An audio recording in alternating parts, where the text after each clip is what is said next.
Imagina, você tá vivendo tua vida normalmente e do nada você acorda numa sitcom. É isso que aconteceu na creepypasta que a gente vai ver hoje. Se você não sabe o que é uma sitcom, é tipo uma série de comédia com o dia a dia dos personagens, tipo essas que estão passando aqui na tela agora. Tipo essa daí, ó, Chaves, Todo Mundo Odeia o Chris, Friends, e essas outras daí, etc. Essa creepypasta é a Socorro, estou preso em uma sitcom. Episódio 1 da temporada 1, Piloto.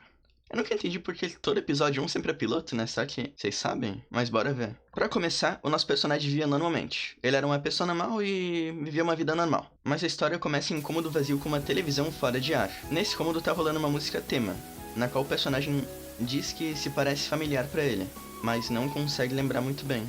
Daí agora a história muda pra sala de estar. Eu estou no sofá, todo desarrumado, gravata desatada, cerveja gelada na minha mão. A TV ligada. Eu sei como eu cheguei aqui. A sala parece espaçosa, como se abrisse ao meu redor. Tem um barulho na porta. A fechadura lentamente vai girando e a porta abre. Eu congelo. O que foi isso? Por um momento eu pensei que poderia ser apenas um zumbido ou o apito da chaleira, mas o som é impossível de não reconhecer. É uma audiência, torcendo e comemorando. Acho que já deu pra entender um pouquinho mais como que é, né? Que acho que o nome já tava dizendo isso, né? Que ele tava preso numa sitcom, mas... Pra quem não entendeu, agora entendeu um pouco, eu acho mais. E enquanto eles comemoravam, meu amigo Bill entra pela porta. Sentiu minha falta, campeão? Ele move suas mãos e seus quadris enquanto ele fala campeão. Um movimento ensaiado e exagerado. Ele grunhe como um lobo. Eu estou congelado por um segundo, e fica um silêncio constrangedor no ar. Nessa parte tive uma sensação tipo aquela lá do show de Truman, sabe? Como se todo mundo fosse ator ao seu redor. Que ele pareceu meio... desconfiado, né? Esse Bill, né? Você ouviu isso? Ouviu o quê, campeão? Eu franzo a testa. Ele deve ter ouvido esse som. Foi alto e irritante. Foi tão alto, eu nem consigo pensar. O aplauso, a torcida quando você entrou. Bill grunhe. Move seu quadril novamente e dá de ombros de forma teatral, como se dissesse: não faço ideia do que você tá falando. Bom, pelo menos alguém tá feliz que eu esteja aqui.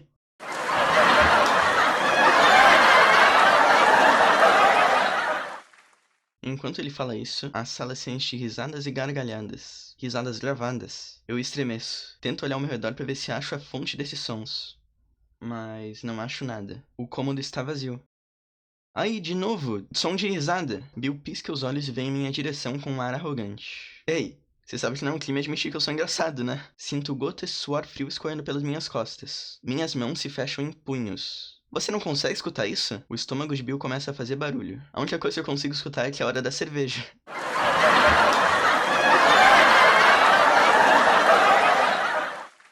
Ele pula pra trás do sofá e pesca uma cerveja de um fardo que está na nossa frente. Isso sempre esteve aí? Eu só lembro de uma e... Desde quando nós temos telefone fixo? E ele começa a pensar por que ele não tem telefone fixo. Daí ele começa a pensar, desde quando nós temos telefone fixo, é um som antigo e sofisticado, um som mecânico, um toque estridente que não para, e não para. Imagina algum inseto frágil se debatendo dentro de uma caixa de plástico. Eu atendo. Bill balança sua cabeça de forma negativa. Pega no meu ombro, sua pegada é forte, e eu tento me soltar. Ei, para! Ele me interrompe, me encara me olhando bem nos meus olhos. O telefone continua tocando. Não atende. Bill, por favor, não atende o telefone. Minha cabeça dói. Lateja contra o meu crânio. Eu tô alucinando? Alguma coisa sobre Bill não tá normal. Né, não tá normal porque o Bill sempre foi uma pessoa muito alegre. E agora ele parece estar em pânico. De alguma maneira até mais velho. Seus dentes amarelados. E as bolsas debaixo dos olhos são da cor de um hematoma. Como se ele tivesse entrado numa briga, né? Será? Ele fala em sussurros agora. Só, por favor, não atende o telefone. E essa parte eu achei meio esquisita, porque lembra que antes ele tava fazendo aquele movimento ensaiado? Parecia que tinha atuado antes. Então ele foi daquilo pra agora tá todo desesperado por causa de um telefone. Isso eu achei meio esquisito. Mas agora estamos no... Mark entra. Eu olho pra ele. Centenas de perguntas na ponta da minha língua. Ele não fala nada. Ele está encharcado, molhado até o osso. E tem um corte na sua testa. Tá chovendo lá fora? Eu acho que se não tivesse essa fala, ninguém notaria que tava chovendo. Que, tipo, nem é o primeiro pensamento quando a gente vê uma pessoa encharcada. Ele rói as unhas, tenta passar por mim. Consigo ver o volume de algum objeto dentro do casaco dele. Cheiro de gasolina e cigarro. Ele está com a respiração pesada, quase ofegante. Enquanto ele tenta passar por mim, ele fala: você esteve aqui esse tempo todo? Eu não tive a menor ideia do que ele estava falando. Estar aonde? Ele se vira pra olhar pra mim. Olha pra mim como se eu fosse uma pessoa completamente diferente. Desculpa, eu não tive escolha. Quando eu me viro pra olhar, eu consigo ver o corredor atrás de mim. O corredor que o Mark está indo pra trás. Esse corredor se estica pra muito longe. Eu nem consigo ver o final dele. As luzes do corredor piscam. Mark se vira e esboça um leve sorriso.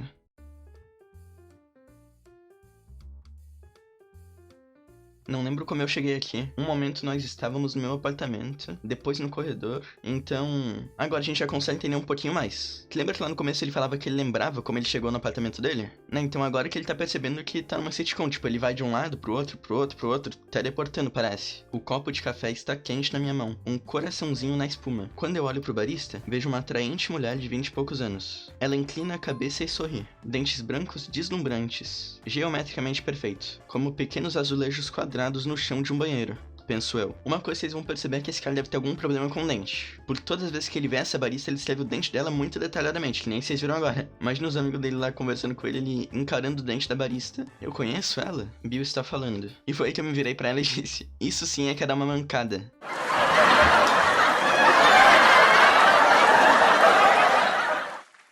Risadas gravadas de novo. Isso me faz estremecer todas as vezes que eu escuto isso. Inclinar-me pra frente e olhar pra trás. Ninguém está rindo aqui. De onde diabos está vindo esse som? A mulher do lado do Bill me parece familiar. Stacy. Eu me lembro agora. Uma amiga na faculdade, que tinha um caso com o Bill até eles terminarem há uns meses atrás. E eles continuam amigos, aliás. Stacy sorri também. A Stacy ele não quer descrever o sorriso. Só descreve o da outra lá, né? Deve ser o caçador de barista. Eu espero que você tenha feito um gesto obsceno pra ela.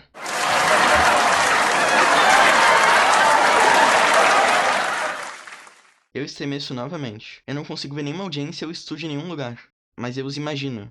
Rostos pressionados contra a janela, atrás de nós. Olhando pra nós com malícia das cabines do banheiro e debaixo das mesas. Começo a olhar pras mãos da Stacy. Pálida, pequena, contra o copo dela. Sua mão esquerda pega 2 cubos de açúcar de um pote no centro da mesa, jogando-os em um líquido marrom. Eu consigo ver quão perfeitamente bem cuidadas são suas unhas. Enquanto eu estudava elas de perto, eu percebi uma coisa. Ali, debaixo da unha. Sangue. Sangue e o que parece ser terra. E sei se o que aconteceu com tuas unhas? Tava cozinhando? O rosto dela se contorce por um instante. Pelo menos essa é a única maneira que eu consigo descrever isso. Como se todas as peças do seu componente tivessem quebrado e reiniciado. Ela se vira pra mim. Oh... Não seja bobo. Eu estremeço quando ela fala meu nome. Foi censurado com aquele mesmo bip de quando alguém fala palavrão na TV. Eu observei os lábios dela, mas nada. Meu nome? Qual o meu nome? Uma pausa. Ela tá escondendo algo. Não seja bobo não é uma resposta. Não, de verdade, Stacy, essa não é uma resposta à minha pergunta. Ela faz uma pausa, examina teatralmente as unhas e passa a língua pelos dentes brilhantes. Pega outro cubo de açúcar no pote, examina-o, joga dentro do seu copo. Tem algo estranho sobre isso. As retas planícies quadradas do cubo desapareceram no líquido preto. Perguntas idiotas têm respostas idiotas. Tem algo na voz dela. Algo tremendo. Algo quebrado. Choroso e desesperado. Mas que fica logo abaixo da superfície. Se manifestando apenas em tremores, tiques e... Ela começa a coçar o rosto. Stacy, o que tá acontecendo?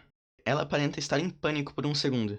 Como se alguém tivesse dito seu nome. Olhar arregalado, ela se inclina pra frente e bate com a testa na mesa de vidro na nossa frente. Uma vez. A mesa treme, café respinga, a mesa se partiu e tem pequenos cacos na testa dela. Ela enxuga os fios de sangue com a ponta dos dedos. Então, como se estivesse provando um molho de salada, lambe-os até ficarem limpos. Em algum lugar à distância, um telefone toca. Os olhos de Bill se arregalam. Ele olha pra mim. E eu não sei vocês, mas eu acho que ela exagerou um pouco na reação. Que, tipo, ela tava até agora lá em resposta idiota, essa pergunta idiota, e daí do nada ela estoura a cabeça no vidro. Eu achei meio overreacting na hora que fala o nome disso, né? E outra coisa que a gente sabe agora é que quando fala o nome do protagonista é censurado, né? Então, comece a pensar o que pode ser isso. Eu sento em uma cadeira enquanto leio uma revista. Desde quando as pessoas leem revistas? Ou vão pra lavanderias? Algo dói atrás dos meus olhos. Pressiona contra a córnea e se estende sobre a parte frontal do meu cérebro. Cat, com as mãos no quadril, olha pra mim. Enquanto fala, ela enfia um vestido de noiva atrás do outro, na boca aberta e cromada da máquina. Parece não ter fim, como se a boca cromada levasse ao interior cromado, a um grande interior enferrujado, com intestinos de aço enrolados em pulmões de ferro, e uma garganta que se estende pra sempre e sempre. Bem... eu não sei o que falar. O quê? Se você gosta dela, você deveria convidá-la pra sair. A boa e velha maneira. Né, e agora a Cat começa a ficar louca, começa a falar de coisas aleatórias sobre... leva ela pra sair. Ela nem apresentou quem que é. Ela continua colocando vestido de noiva dentro. E a cada novo vestido, eles ficam cada vez mais sujos. coberto de terra, sangue e manchas amareladas que não consigo identificar. E eles simplesmente não param de aparecer. Não param de aparecer. Não há fim pra eles. Como uma espécie de mágica de conjuração. Ela simplesmente continua tirando esse vestido de noiva de uma pequena caixa plástica de roupa suja. E agora eles estão rasgados. Apenas um emaranhado de fios manchados de sangue. Um punhado de poeira. Uma parte de mim esperava que ela puxasse um coelho de alguma outra máquina. Uma criatura cinzenta e quase morta. Afogada. Com o estômago cheio de espuma e detergente barato. Imagino-a alisando seu pelo molhado e emaranhado. Dando tapinhas nos aglomerados de bolhas da cor de uma mancha de óleo. Eu não sei de quem você tá falando. Eu não sei nem como eu cheguei aqui. Minha cabeça dói. Eu consigo sentir gosto de sangue. Eu acho que eu vou ficar doente. Eu acho que eu vou ficar doente se você continuar correndo dos seus problemas. Ela parece perfeita, feita pra você. Eu não acho que te conheço, eu não acho que conheço ninguém. Eu acho que minha pele é muito fina e tá esticada nos ossos cerrados e... Ela olha pra mim. Algo passa sobre seu rosto, deixando-o com uma sombra por um momento, como o reflexo das nuvens se movendo ao redor da superfície de um lago. Sempre foi desse jeito. Sempre. A plateia vai à loucura. A única risada na moto e agora da plateia foi quando o Bill entrou no apartamento. Depois eles ficam indo quando a pessoa estoura no chão, depois eles ficam indo quando a pessoa morre, e eles riem de tudo. Tudo que tem de ruim, eles ficam rindo, ó. Ali, ó, o cara tá quase morrendo e aí eles estão rindo, comemorando e a plateia vai à loucura. Eu achei essa plateia meio diferente, não? Tipo, enquanto eu li essa parte que a plateia ri, da dor do protagonista, lembrei muito daquela parte lá daqueles mascarados, sabe, vendo do Round 6, vendo os caras tacando lá de cima. Não parece um pouco? Essa plateia? Sala de estar.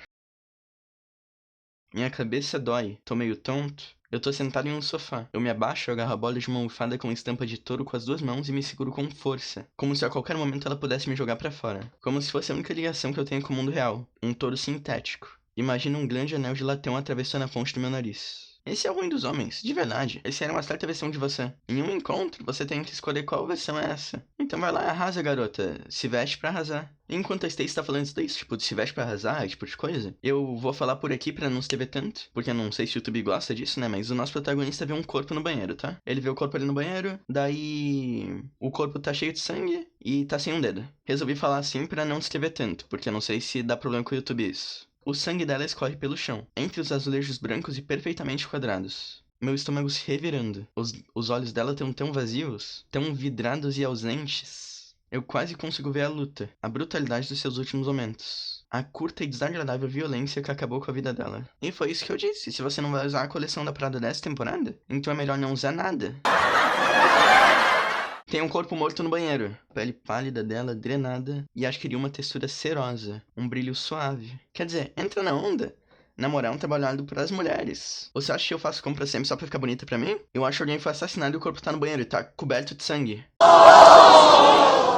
Ei, namorar não é fácil pra caras também. Tem 3 coisas que eu preciso pra fazer um encontro valer a pena. Comida, cerveja e mais cerveja. Ninguém riu da piada do Bill. Eu consigo ver através da porta aberta do banheiro. Um cômodo iluminado por uma luz vermelha fraca. E lá eu consigo ver uma sombra se mexendo, mudando, que parece ficar cada vez menor e balança como se estivesse dançando, como se alguém estivesse naquele cômodo. E eles estão movendo o corpo em um ritmo que nós não conseguimos ouvir, com a pele se movendo e a boca entreaberta. Sangue começou a empoçar ao redor do corpo. Do quarto ouve-se o som de um gemido abafado. Eu não acho que estamos sozinhos. Eu acho que quem quer que seja que tenha matado essa menina ainda tá aqui. Eu quero que eles saiam, eu quero que eles saiam, eu quero que eles saiam. Ele fala isso desesperado.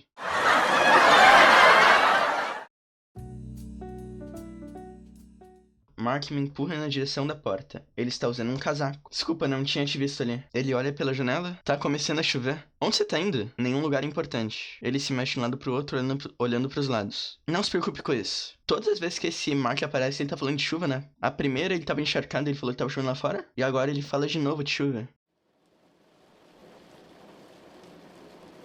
Eu estou dirigindo um carro pequeno, um carro que eu reconheço como meu. O volante está gelado nas minhas mãos, e quando o carro se inclina para a esquerda, a pessoa do banco do passageiro se inclina contra mim. O rádio roda uma suave e calma voz de jornalista. Isso me envolve, e aos poucos vou prestando mais atenção palavra por palavra. Estendo a mão para aumentar o volume. Obrigado por se juntar a nós nessa noite. Estamos recebendo um relato de um incêndio criminoso, e apesar da chuva forte, uma família inteira morreu carbonizada. Testemunhas afirmam ter visto os moradores tentando destrancar as janelas do andar de cima, mas sem sucesso. Stacy, dormindo no banco de passageiro, se move, de uma forma que agora ela está inclinada, contra a janela. A chuva pinga no vidro de trás da cabeça dela. O vento subiu em um ritmo sem graça na minha frente. Há uma pá apoiada entre suas pernas. Ela acorda com os olhos arregalados. Inclina-se para frente e vomita no espaço para os pés. Porque a Stacy tá com uma pá. A gasolina queima mesmo quando chove e a carne arde como lenha. Eles estão vindo. Nós temos um acordo. Eles estão vindo pra nós. E meu Deus, quando eles nos encontrarem, meu Deus. Ela checa seu retrovisor. É verdade, eu consigo ver uma rua grande atrás de nós. Vazia, exceto por um par de luzes dianteiras que estão lentamente chegando mais perto de nós. E, pelo menos eu, não posso esperar. A gente não pode correr pra sempre. Meu Deus. Você não tem ideia do que eles vão fazer quando pegar a gente. A pele tem um limite, é muito fina. Os faróis dianteiros estão chegando mais perto, os postes iluminando as gotas de chuva como partículas de terra, ao sol. Eu quase consigo perceber uma figura atrás do volante. Isso parece meio familiar. Escorregou pra fora, como um velho vestido de noiva enfiado no sótão, com a fenda bem aberta. Stacy começa a chorar. Então, enquanto eu falhava para ler a placa de trânsito que passamos, eu escutei um barulho. Um toque agudo e mecânico. Eu chequei o espelho retrovisor, e lá no banco de trás, tinha um daqueles telefones rotatórios antigos. O receptor estava deitado sobre a caixa preta, com um estranho círculo numerado logo abaixo. Um discador. Eu acredito que discar seja o nome disso. Atende. Stacy vomitou novamente no espaço para os pés. Olhou para mim. Não atende, por favor. De novo esse telefone preto. Eu não quis ter um pé no meio pra não ficar tão chato, mas já é a segunda vez que a Stacy surta nessa creepypasta, né? A primeira lá na cafeteria com a mesa. E agora ela fica toda apavorada com a pele? Ou é só pra assustar o protagonista, ou ela não tá aguentando a pressão de ter que fingir tanto.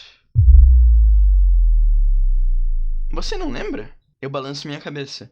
Eu estava agora há pouco no carro com a Stacy. Tinha alguém atrás de gente e um telefone. Um telefone do banco de trás. Lembrar o quê? Pense sobre isso. Você não lembra? O hall de entrada se encheu com uma energia quieta. Eu percebo que estava segurando a respiração. Está deserto. Um enorme espaço vazio, como uma gigantesca caverna subterrânea. Só que com um piso com carpete e um teto que parece estender para sempre. Não consigo ouvir nada. Aquela luz fraca de hotel doentia e pálida. Sinto a boca seca. Me sinto tão pequeno. É como quando você finalmente consegue sair da cidade e percebe que o horizonte se estende muito mais longe do que imaginava. Que se prolonga quase até o infinito e que você pode vê-lo se perder na distância. Tem um papel na mesa da minha frente, vazio, como um convite, entrelaçado com linhas cinzas. Eu começo a andar para longe da mesa de recepção, ao corredor do hall de entrada. Meu pé não faz um barulho no chão, e parece que esse cômodo continua se expandindo para sempre. Sem janelas. O mesmo padrão estranho no carpete. Círculos, estrelas e números, se repetindo muitas vezes até meus olhos doerem. Me sinto minúsculo, infinitamente pequeno, enquanto o cômodo se estende afastando-se de mim em todas as direções.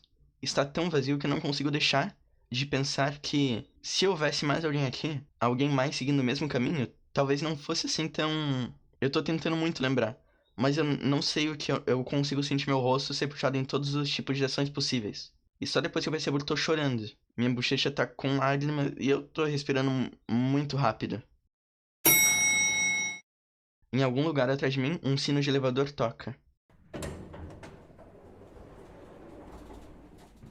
A porta se abre. Bill está encostado na parede de um beco, iluminado por um neon vermelho por trás e pela luz alaranjada e suja dos postes à sua frente. Ele está fumando, com um olho roxo e sem o dente da frente. Sua camisa está manchada de sangue. Esse Bill tá parecendo estar sabendo de alguma coisa, pra mim, né? Primeiro aquela atuação exagerada no começo, lembra dele se movendo de forma exagerada, ensaiada? E agora tá cheio de sangue? Acho que ele está esperando por alguém. Eu preciso te contar uma coisa, você precisa saber disso.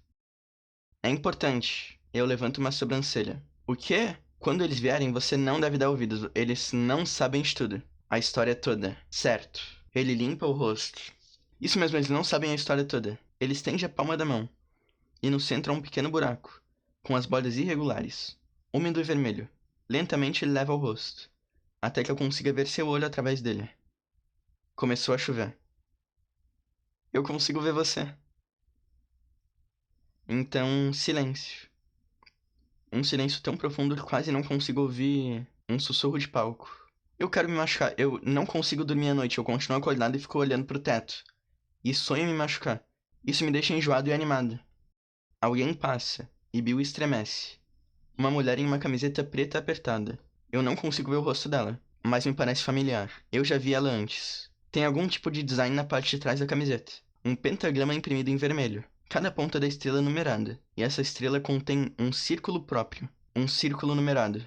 Quando ela sai, está tudo silencioso de novo. Bill bebe de um frasco de bolso com as mãos trêmulas. Eu posso escutar passos atrás de mim. Eles estão aqui. Lembram que no hotel tinha aquele padrão do carpete? Com um círculo, estrela e... número? Igual da camiseta dela. Eu estou sentado do lado contrário da menina da cafeteria. Ela é muito bonita, eu penso. Ela sorri novamente. Uma boca cheia de cubos de açúcar.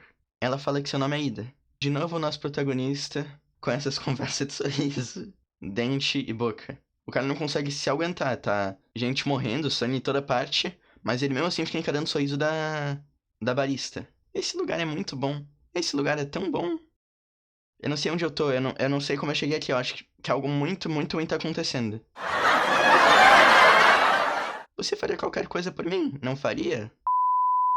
Eu não conheço você, eu não sei quem eu sou, eu nem sei como eu cheguei aqui. Olho em volta do restaurante. Está vazio. Nós estamos sozinhos. As outras mesas estão arrumadas, toalhas, pratos, talheres, cobertos, taças de vinhos, mas apenas nós. Eu acho que, talvez se eu me esforçar, consiga ouvir o murmúrio suave das conversas, como o zumbido de uma geladeira ao fundo. Só se torna perceptível se eu realmente pensar nisso, se eu me concentrar de verdade. Eu conheço você. Eu sei quem você é e como você chegou aqui. Eu dou outra olhada pra minha volta no restaurante, rezando para que alguém mais entre. Um garçom ou garçonete segurando um menu ou uma garrafa de vinho, mas é apenas eu e ela. Mesas redondas dispostas uniformemente. Nos cercam em todas as direções. A mesma toalha de mesa em cada uma. As mesmas cadeiras. Eu percebo agora. O mais longe eu consigo ver. Eu não consigo ver onde as mesas terminam. E por um momento eu tenho a sensação de vertigem. Como se estivesse na beira de algo muito perigoso. Como uma árvore que se expande até mais que o horizonte. A chance de que pode ter algo ali, se movendo pelos espaços que você não consegue ver. É avassalador. Minha cabeça gira. O padrão no chão me parece familiar, eu acho. Deve ser aquele mesmo padrão de círculo e pentagrama. E as mesas se estendem até o fim, até que o olho já não consegue mais distingui-las. E elas se tornam apenas um borrão, um padrão próprio, gravado no seu campo de visão periférica. Por um instante, imagino-me vagando entre essas mesas por uma eternidade, procurando por alguém, qualquer pessoa. Não sei o que seria mais assustador, perceber que estou sozinho ou perceber que não estou. Uma tosse silenciosa. Eu me viro pra Ida. Ela está segurando um telefone rotatório preto, segurando a base com a mão esquerda e o receptor na direita. Ela estende a mão direita pra mim, de forma que ficou na frente do meu rosto. Ela sorri. Papel quadriculado. É... pra você.